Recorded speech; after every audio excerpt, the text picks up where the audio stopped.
Jawanza Kunjufu, this book here called Countering the Conspiracy to Destroy Black Boys. This book here is sick. This guy actually looks like Drake, don't you think? Like baby Drake back in the day. Little Drake in it back in the day. His baby picture. It's like Drake, right? But this book here, and this was from the 80s, I believe. Wow, I think this book 80s, is... and it's so relevant. It's still relevant. Right this Oh, second. I am telling you, he breaks it down in terms of... When it comes to this book, he talks about destroy black boys because black boys are seen as the go-to people to attack first, because girls are maybe mature quicker and girls are seen as a lot smarter. When you look at the curriculum now, you look at GCSE results, African girls or black girls do better than African boys, Caribbean boys, whatever. So the boys seem to be the one to focus on because they're the weakest link. You always go for the weakest link when you want to fight a battle. And he says there's so many things that boys have to do when it comes to masculinity, it comes to broken homes, when it comes to sexuality, when it comes to so many different things. He says that they get attacked all the time, and that's how they destroy it. Because if you destroy the man, just like on the plantation where they used to dehumanize a man by tying a horse to each side and then rip the horse and split him in half.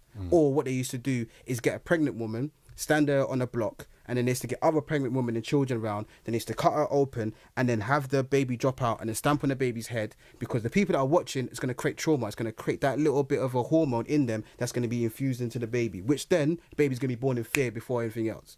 So when you've got these people that they got tactics in order to get rid of people and to pump fear, they're always going to find a way to put it. That's why most of the adverts on on TV about Africa is a baby with a massive stomach, flies around their eyes. It's because you're like, oh, do you know what? I don't want to be attached to Africa. So you go to certain Jamaicans like, yo, you're African. They're like, why? Unless you're Rasta, it's like, me not even. It's because the vision of Africa has been so bad, which is about the miseducation of a Negro. So attacking boys was the first thing they wanted to do, because if you attack the power is in the men. The spirit is in the women. Spirit is in the women. Every revolutionary movement you can think of was because of a woman. You got the Haitian Revolution, which was great, and you had Toussaint Louverture, and you had Dessalines, and you had Bookman, but every single one of them had influence by a woman. Dessalines was the soldier. He was just thumping up the French, just dicing them up. Like, oh, you want to come here? All right, cool. Come. We're going to hide in the bushes, and then we're going to show you how we get down. He was then taught how to fight by his mother, African woman. Yeah? You had Queen Nanny of the Maroons in Jamaica. She, again, was the one who was like, boom. You had Asantewa as well. You had Ghana when they was defeating the English. Again, it's a woman with a shotgun saying, all right, it's on site, who wants it?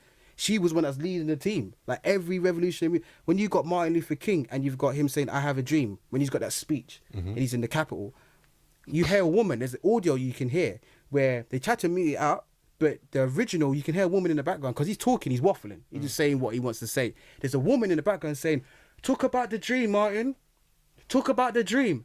Then he goes. Yeah. And that becomes his prolific speech, but it's a woman in the background. The spirit, the essence is in a woman. The power is in the man. So when you've got the power and spirit together, you can't be controlled. You can't. So when you take it away, you have to take away the power first. Because women will fight. But if a man's in front, certain people are going to want to be like, whoa, maybe I don't want to rock it out with this person because this guy looks like he's kind of big and I don't really want any problems. So let me just stand up. So when you've got a black man protecting a black woman, it's they don't want to see that. They worked their magic to separate that. They tried everything. They tried to separate the family by putting man against woman on the plantation. Then you tried to separate the man by throwing him in jail. Then you tried to separate the man by saying, do you know what? Don't cry. Don't be emotional. Don't even show weakness to your woman, because if you do that, you're going to be a wuss and she's not going to like you. Then go to the woman saying, you don't want a man that cries. What's wrong with you? Like, he's going to see you're going to, you're going to not cry and he's going to cry. Like, what kind of... So then you had the separation where you had a girl saying, women saying, do you know what? I don't need a man. I'm good for myself. I can protect myself. I don't need no weak man. Why are you crying for? Then you teach that to young boys, like they fall over and graze their knee. And most boys don't want to cry, but it's the fear of seeing blood where they're like, you know what I mean? You know, little ones don't cry until they see blood. So then you say to them, don't cry, man up and be man up. His balls haven't even dropped yet and you wanted him to man up. How? Because that's what you've been told. And then so we don't have that security where men can express.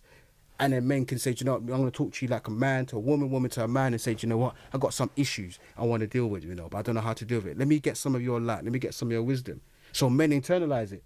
So then men get sectioned because of mental health. There are a lot of people walking around today, especially a lot of old men, that are walking around with undiagnosed traumas because they can't express.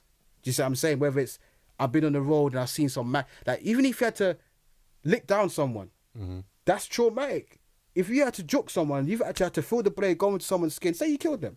You didn't want to do it, but you just on stuff that day because you weren't breathing. That's traumatic. Then you go jail, you see some things in jail, or something might have happened to you in jail, that's traumatic. Yeah. Then you come out, and then you've got what? You served your time, you paid your dues, and then you must go back into society and do what? At what point did you get any healing? But then, if you go to jail, you're, do you know what I mean, 5 times more likely to go back in. So then you go back in, doing the same thing, boom.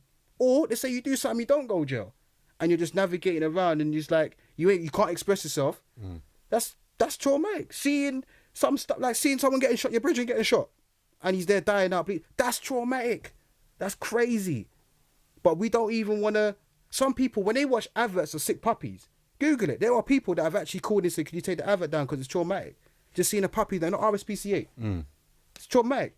But the way they've worked it is so we can be desensitized, is plugging it and saying, "Do you know what?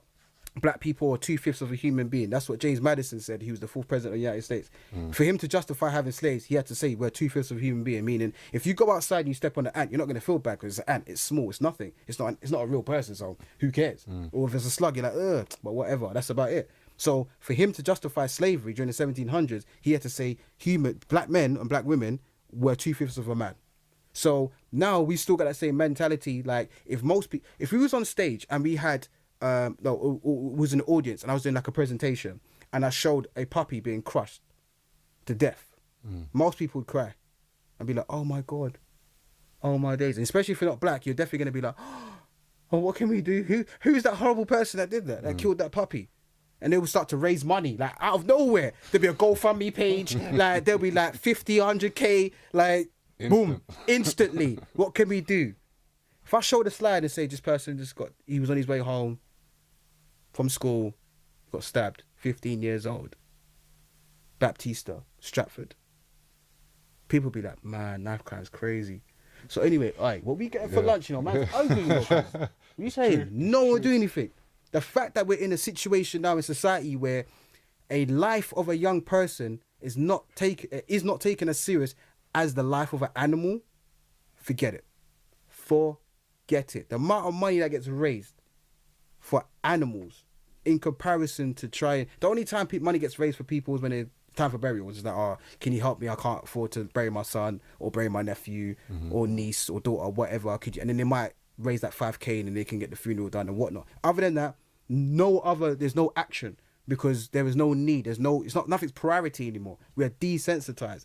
And the moment we're desensitized from things that's happened to our young people, whether it be a boy or a girl, how can we call ourselves a nation? How can we call ourselves a people? Every nation cares about their young people at some point, or cares about their women, or whatever. And we don't have that as black people. There's a